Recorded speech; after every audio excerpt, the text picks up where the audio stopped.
The next story that we were going to share this month in online is A Bad Case of Stripes by David Shannon. Scholastic book. Interesting. Shares with Sherman some of the same questions about what it is when we're not being true to ourselves, when we don't use our yes and our no well. And I'll load that shared screen up, just a moment. Restart the PowerPoint. Oh, gotta skip through Sherman Crunchley again, sorry. And it's A Bad Case of Stripes. Too far. Previewing the book here. And too far again.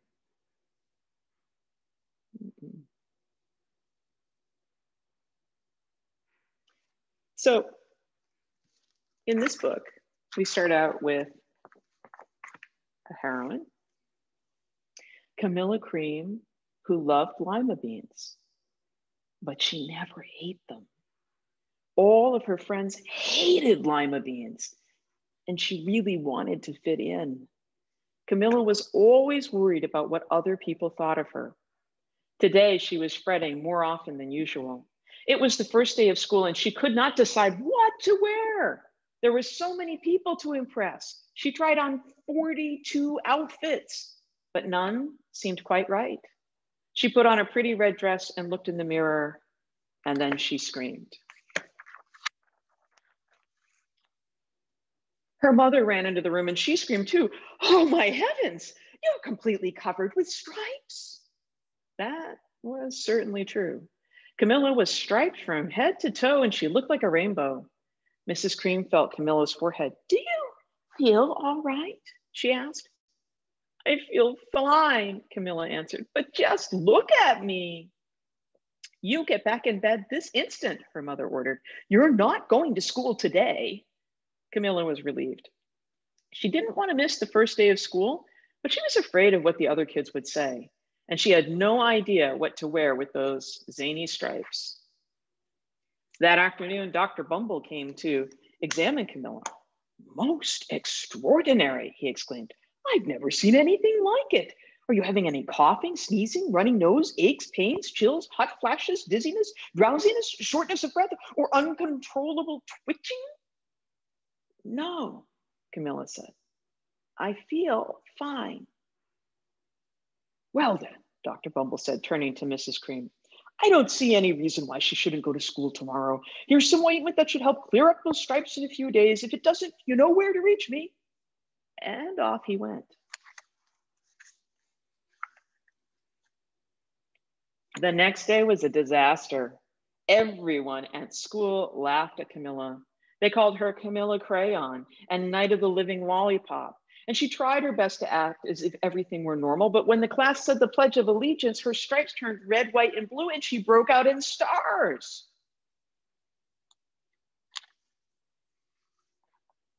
Can you imagine what the other kids thought? The other kids thought this was great. One yelled out, "Let's see some purple polka dots." And sure enough, Camilla turned all purple polka dotty. And someone else shouted, "Checkerboard," and a pattern of squares covered her skin. And soon everyone was calling out different shapes and colors. And poor Camilla was changing faster than you could change channels on a TV. That night, Mr. Harms, the school principal, called. "I'm sorry, Mrs. Cream. I'm going to have to ask you to keep Camilla home from school. She's just too much of a distraction, and I've been getting calls from the other parents. They're afraid those stripes might be contagious." Camilla was so embarrassed. She couldn't believe that 2 days ago, everyone liked her, and now nobody wanted to be in the same room with her. Her father tried to make her feel better. "Is there anything I can get you, sweetheart?" he asked. "No, thank you," sighed Camilla. What she really wanted was a nice plate of lima beans, but she had been laughed at enough for one day.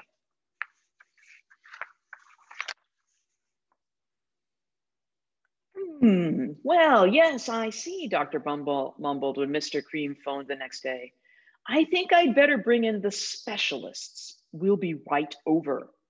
About an hour later, Dr. Bumble arrived with 4 people in long white coats, and he introduced them to the creams. This is Dr. Grop, Dr. Sponge, Dr. Cricket, and Dr. Young.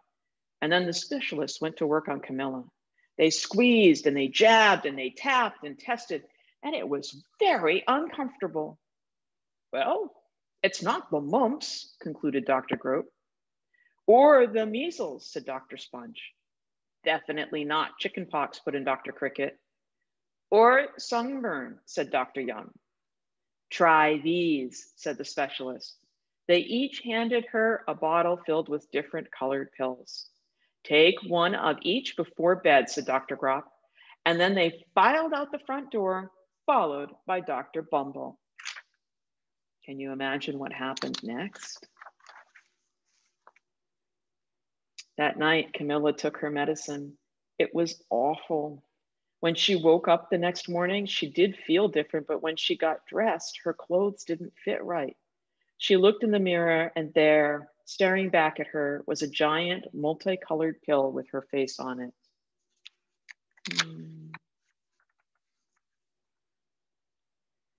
Dr. Bumble rushed over as soon as Mrs. Cream called, but this time, instead of the specialists, he brought the experts. Dr. Gourd and Mr. Mellon were the finest scientific minds in the land. And once again, Camilla was poked and prodded and looked at and listened to, and the experts wrote down lots of numbers. Then they huddled together and whispered. Dr. Gourd finally spoke. It might be a virus, he announced with authority. Suddenly, fuzzy little virus balls appeared all over Camilla. Or possibly some form of bacteria, said Mr. Mellon. Out popped squiggly little bacteria tails. Or it could be a fungus, added Dr. Gourd. Instantly, Camilla was covered with different colored fungus blotches. The experts looked at Camilla, then at each other. We need to go over these numbers again back at the lab, Dr. Gourd explained. We'll call you when we know something. But the experts didn't have a clue, much less a cure. By now, the TV news had found out about Camilla. Reporters from every channel were outside her house telling the story of the bizarre case of the incredible changing kid. And soon a huge crowd was camped out on the front lawn. Look at all the different things happening out there. The crowd, got tattoos being sold, and people trying to take pictures and banging on the front door, and then people arguing about Camilla and whether they want stripes too, and all kinds of stuff happening there.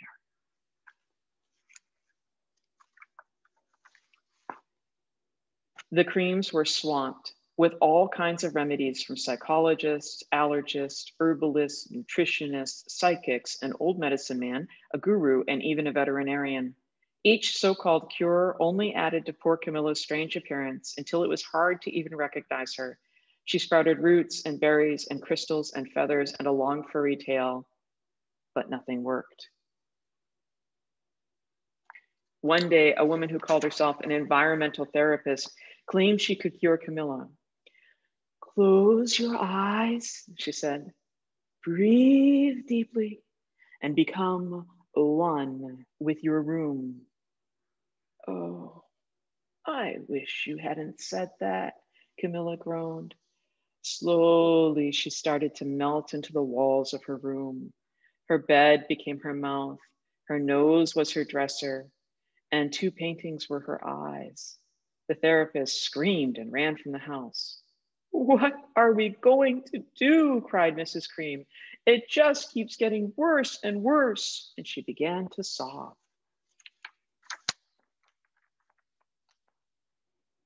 At that moment, Mr. Cream heard a quiet little knock at the front door.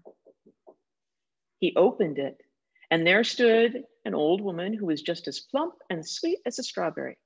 Oh, excuse me, she said brightly, but I think I can help.